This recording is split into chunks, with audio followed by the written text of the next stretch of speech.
We've recently discussed the concept of cost of delay, and hopefully those conversations were useful for you. And we're going to keep on discussing this idea of different kinds of value represented by what you don't yet have.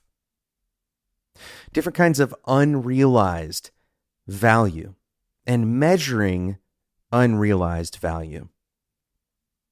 This is, in many ways, one of the most important things that we can do in our startups, in our lives.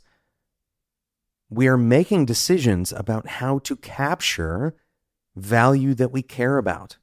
And not just value that we care about, but value that is uncertain. We're trying to predict some benefit of an action. And today we're going to talk about this in terms of information theory. In the mid-1900s, Claude E. Shannon wrote a paper on this subject. And we're not going to go through the paper directly, but we can basically frame information and information theory in a way that is analogous, or at least it's similar to the cost of delay theory.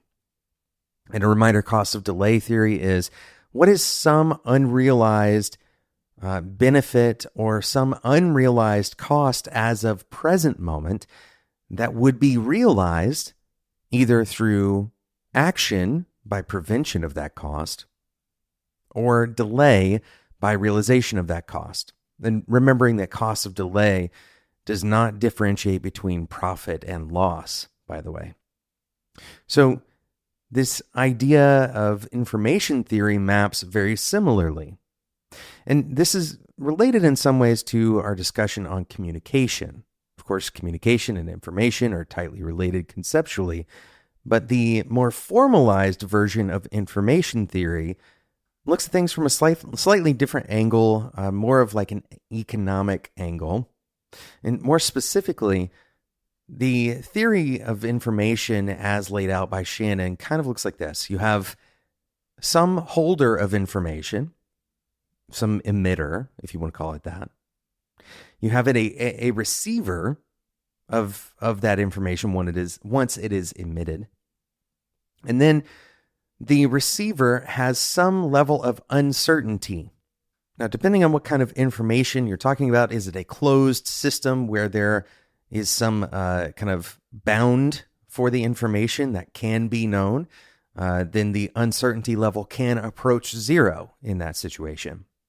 We'll discuss a little bit more about the specifics and how this kind of mechanically works after we talk about today's sponsor. But the information that the emitter provides and that the receiver receives can reduce the uncertainty.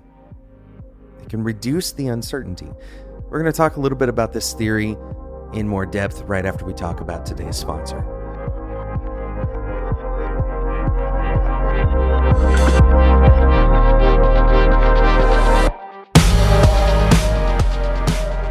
In this episode, we're talking about the value of information, specifically reducing uncertainty. That is the core kind of way to describe the value of information. And it's likely that you've experienced a lack of information recently. And in order to get it, you've probably spent hours digging through Slack channels, through your PRs, maybe reading the code directly or Jira tickets. Maybe your wikis, or you're trying to answer the questions there. We'll talk in a little bit about misinformation. What about your wikis that have gone stale? How about the last time you bounced out of the IDE to answer a colleague's question? They're looking for the same kinds of information that you might have or that they might have locked in their heads. Maintaining a shared understanding of the code base gets harder and harder as an engineering team grows. More services, more repos to look across, longer history of changes, and why did we make that change in the first place? It becomes time consuming when you're onboarding new team members or working on refactoring existing projects. And Unblocked solves these time sinks. It provides helpful and accurate answers to questions about your code base in seconds. Answers are specific to your team and application because it complements source code with relevant discussions from GitHub, Slack, Jira, Notion, Confluence, and more. Like an extended team member who never sleeps, Unblocked is aware of every decision, every discussion for every part of your code base. And with Unblocked, teams will ship faster by spending less time digging for, here's the key word, information, and dealing with interruptions. Check out Unblocked at getunblocked.com.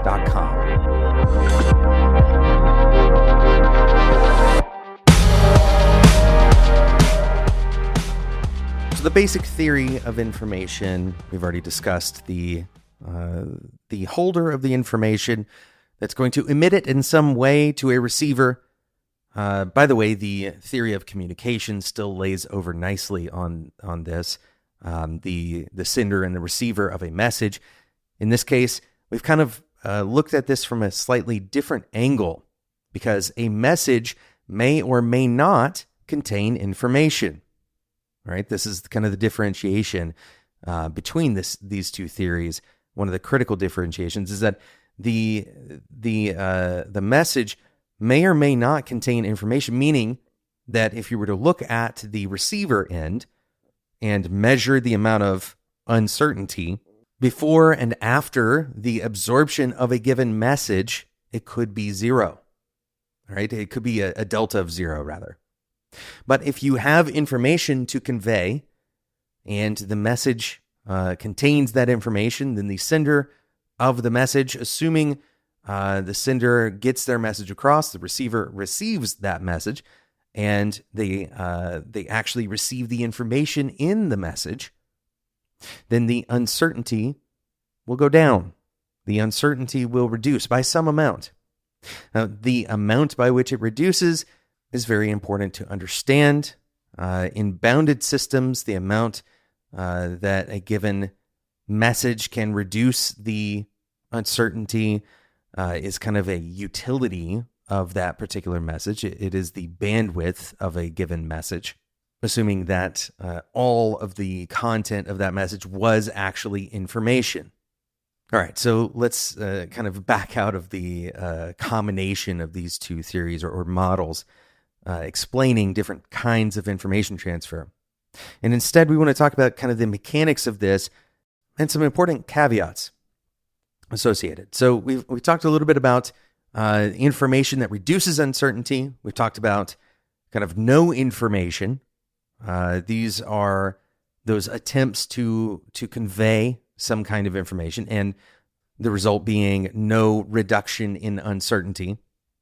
But there's a third category, and hopefully you can see where this is going, the idea of misinformation. Now, I don't want this to be a loaded term because misinformation, as I'm using it right now, is not necessarily intentional or malicious. It is instead misleading, but not necessarily on purpose. Misinformation may come in the form of someone trying to explain what they think is wrong.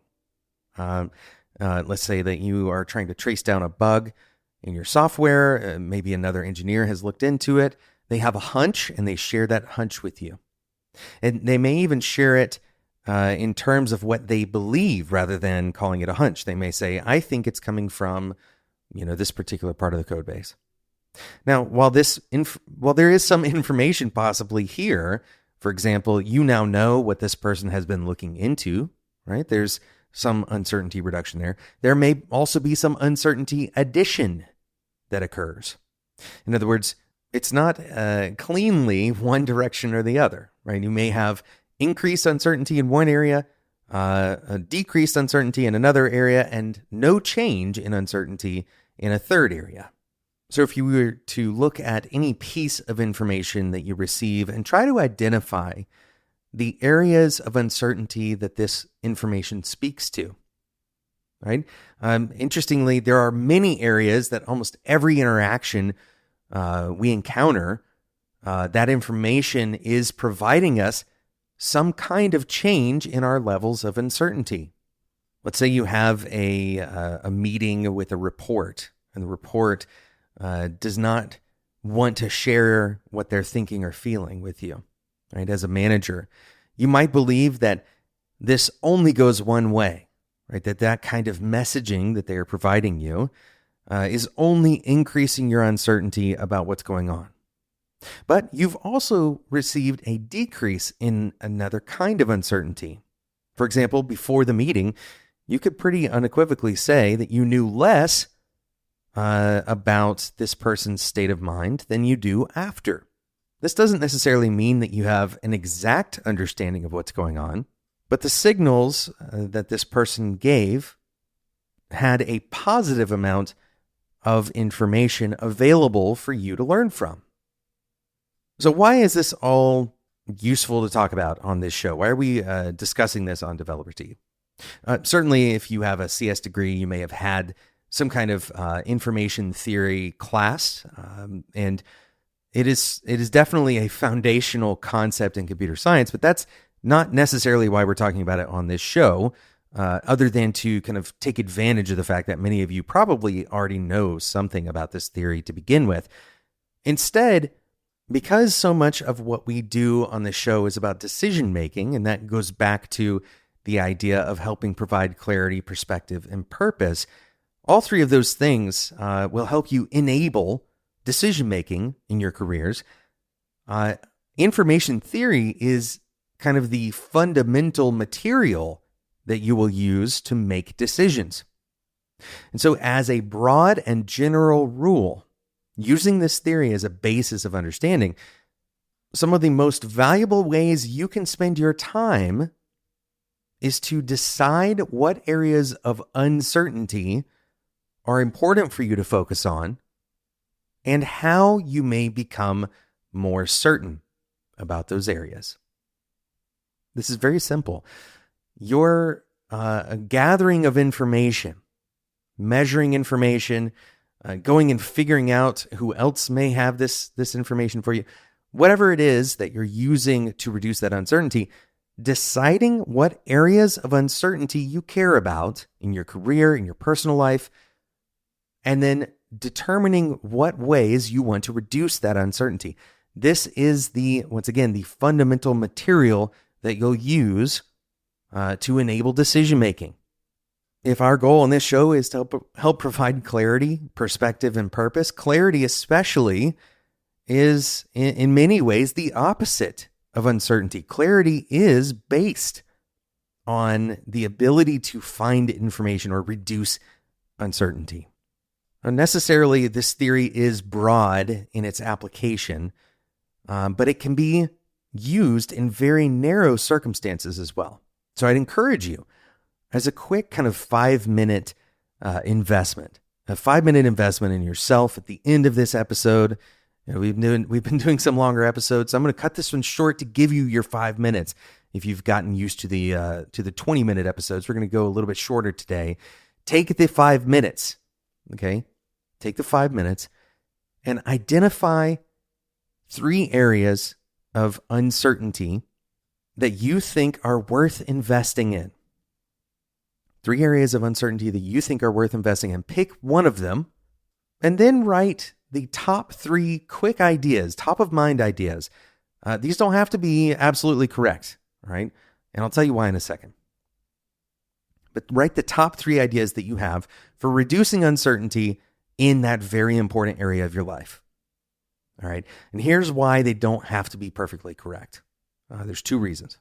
The first reason, if there is sufficient uncertainty, in other words, if there's a lot of uncertainty especially, then anything that you choose to reduce that uncertainty is going to have some value. Think about it like this. If there is a lot of uncertainty and that is paired with a high value on becoming more certain, then any step you take is probably going to be more valuable than the cost of the step itself. So even if it's a suboptimal version of information gathering, it's probably going to leave you in a better off place. So pick 3 things that you think are going to reduce uncertainty the most. And finally, choose one thing, one simple thing that you can do today or this week that will take you in the right direction. this seems simple, and it is. It's oversimplified in this podcast because we only have, 15, 20 minutes to talk about this stuff. But if you can chase this one idea down of reducing uncertainty in important areas of your life, if you can chase this idea down, you're very likely going to have a positive result from this. All right. I want to hear more about what happens as a result of this. You may realize, hey, you know what? I've been totally neglecting this part of my career growth. Right? I've been totally neglecting seeking feedback on my resume. That's a very common one. We have a lot of uncertainty. How good is my resume? Right? That's probably an area that if you're listening to this podcast right now and you don't have a clear line of sight on your resume quality, that's an area of uncertainty that would have a high yield of reducing the uncertainty. So what are some steps, right? So think about this in this manner and make it very practical for your situation. Gathering information will reduce uncertainty. Reducing uncertainty can have some tangible benefit probably right away, immediately in your career. Thank you so much for listening to this episode, and thank you again to today's sponsor, Unblocked. Unblocked provides development teams helpful and accurate answers to questions about their code base. It tailors answers by complementing source code with relevant discussions from GitHub, Slack, Jira, and more. And with Unblocked, teams can ship faster by spending less time digging for information and dealing with interruptions. Check it out at getunblocked.com. That's getunblocked.com. If you find out that this episode has been valuable to you, if you go and do these exercises that I've mentioned, all I'm asking that you do, I try to ask for something back because we've done over 1,200 episodes of this show, and it's all available totally free to you. The one thing that I ask is if this provides any kind of value back to you, is that you share this episode, specifically this one, with someone you think is going to benefit from it, someone else who you think could benefit from reducing uncertainty and understanding this information theory. Thanks so much for listening, and until next time, enjoy your tea.